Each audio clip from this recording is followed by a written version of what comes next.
पिछले 2 दिनों से जारी बारिश ने यूपी उत्तराखंड के अलग अलग जिलों में समस्याएं बढ़ा दी हैं। सोनभद्र में लोवा नदी का बहाव तेज होने के चलते अस्थायी पुल टूट गया, जिससे रांची रीवा मार्ग पर आवागमन बाधित हो गया है। उधर उत्तराखंड के हल्द्वानी में रुक रुक कर हो रही बारिश ने मुश्किलें बढ़ा दी हैं। तो रुद्रप्रयाग में अलकनंदा और मंदाकिनी नदी का जलस्तर बढ़ने से किनारे बसे घरों को खतरा पैदा हो गया। अलकनंदा नदी के किनारे बना शिवालय पानी में डूब चुका है। चमोली में धौली गंगा नदी उफान मार रही है। इस बीच एक वीडियो वायरल हो रहा है। दरअसल एक ड्राइवर जेसीबी के जरिए नदी पार करता हुआ दिख रहा है। ये वीडियो सोशल मीडिया पर वायरल हो रहा है। बागेश्वर में भारी बारिश के बाद गोमती और सरयू नदी का जलस्तर तेजी से बढ़ गया है, जिसकी वजह से कई सड़कें बंद हो गई हैं और आवागमन प्रभावित है। नदी के उफान पर आने की वजह से जिलाधिकारी ने भी अलर्ट जारी कर दिया है। साथ ही नदी किनारे रहने वालों को सुरक्षित स्थान पर जाने की सलाह दी है। साथ ही राहत और बचाव दल को भी अलर्ट मोड पर रहने के निर्देश जारी किए गए हैं। वहीं लगातार बारिश की वजह से कई जगह भूस्खलन की घटनाएं भी सामने आई हैं।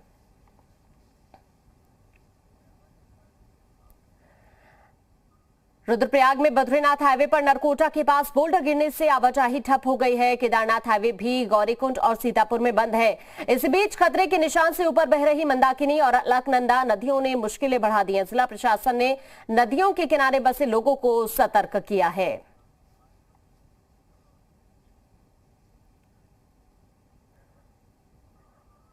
लगातार हो रही बारिश के कारण नदियों का जलस्तर बढ़ता जा रहा है। पिथौरागढ़ में काली नदी का जलस्तर खतरे के निशान से ऊपर पहुंच गया है। ऐसे में डैम के पानी को छोड़ा गया है। सावधानी और सतर्कता के लिए जिलाधिकारी ने संबंधित अधिकारियों को अलर्ट रहते हुए कार्रवाई करने के निर्देश दिए हैं। जिलाधिकारी ने तहसील पिथौरागढ़, धारचूला और डीडीहाट के उपजिलाधिकारियों, पुलिस अधीक्षक, तहसीलदार समेत सभी सुरक्षा एजेंसियों, बीआरओ, पीडब्ल्यूडी विभाग के अधिकारियों को किसी भी प्रकार की घटना को रोके जाने हेतु आपसी समन्वय स्थापित करने और कार्रवाई करने के निर्देश दिए हैं। साथ ही ग्रामीणों को अलर्ट भी जारी किया है और काली नदी के पास नहीं जाने की चेतावनी दी है और उन्हें सुरक्षित स्थान पर जाने के लिए कहा है।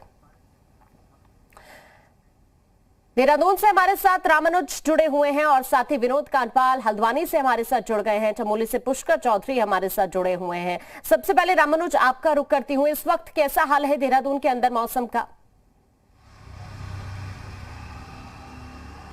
आकांक्षा, राजधानी देहरादून के आसमान में बादल छाए हैं और मौसम विभाग का पूर्वानुमान है कि प्रदेश के ऊंचाई वाले इलाकों में बारिश हो सकती है और खास तौर से चाहे वो चमोली है या फिर बागेश्वर या पिथौरागढ़, इन इलाकों में मैदानी क्षेत्रों में भी हल्की बारिश होने का पूर्वानुमान जारी किया गया है देहरादून, हरिद्वार और उधम सिंह नगर के। और इसी तरह से मौसम का जो मिजाज है वो फिलहाल 22 जून तक रहेगा। हाँ। यानी कि 2 से 3 दिन तक ऐसा ही मिजाज देखने को मिल सकता है। कल भी बारिश हुई थी। फिलहाल आज राजधानी में अभी बारिश नहीं हुई, लेकिन आसमान में काले बादल छाए हैं। ठीक है विनोद, अगर हल्द्वानी की बात की जाए, वहां पर किस तरह का है मौसम का मिजाज? आकांक्षा, देखिए अभी हल्द्वानी में बारिश जारी है और कल देर रात से लगातार बारिश हो रही है।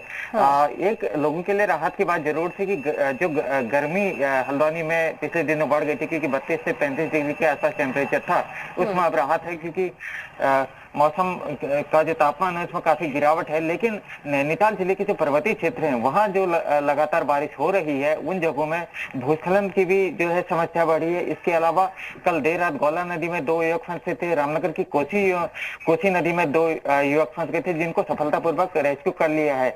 कुमाऊं के अलग क्षेत्रों की हम बात करें तो पिथौरागढ़ में कल सड़क पर मलबा गिरने की जो घटना है वो सामने आई है। तो फिलहाल जो बारिश हो रही है उससे एक तरफ तो लोगों को राहत है कि जो बढ़ता तापमान था उससे लोगों को राहत मिली है, लेकिन पहाड़ी इलाकों में जिस तरीके से लगातार बारिश हो रही है और भूस्खलन की घटनाएं बढ़ रही हैं, तो आने वाले 2-3 दिन जब मौसम विभाग ने भारी बारिश का पूर्वानुमान जताया है तो वो कुमाऊं क्षेत्रवासियों के लिए बड़ी अभी चिंता का सबब है। आकांक्षा, बिल्कुल, एक तरफ राहत तो दूसरी तरफ मुसीबत भी लोगों की बढ़ गई है। लेकिन पुष्कर, अगर चमोली की बात करें तो वहां पर इस वक्त मौसम का क्या हाल है? प्रशासन की कैसी तैयारी है? आकांक्षा, यहाँ गुरुवार देर रात से लगातार बारिश है, अभी तक थमी नहीं है और अभी भी जारी है, लगातार बारिश जारी है। हाँ। और करीबन चमोली में आफत बन के ये बारिश आई है लगातार, चाहे हाईवे किसी का है चाहे गांव किसी का है। और जो अलकनंदा है, पिंडर है, नंदाकिनी है, धौली गंगा है, ऋषि गंगा है, ये लगभग खतरा के निशान के आसपास जो है बह रही है और काफी नुकसान जो है चमोली में अभी तक हो चुका है। कहीं जो ब्रांच मार्ग हैं वो सारे बंद पड़े हुए हैं, हाईवे बंद पड़ी है, करीबन आधा दर्जन से अधिक जगहों पे जो हाईवे बंद पड़ी है, भूस्खलन काफी जगहों पे हो चुका है। तो लगातार 3 दिनों से गुरुवार देर रात से लगातार बारिश यहाँ पे जारी है। ठीक है, शुक्रिया आप सभी का हमारे साथ जुड़ने के लिए, तमाम जानकारी पहुंचाने के लिए। अब रुक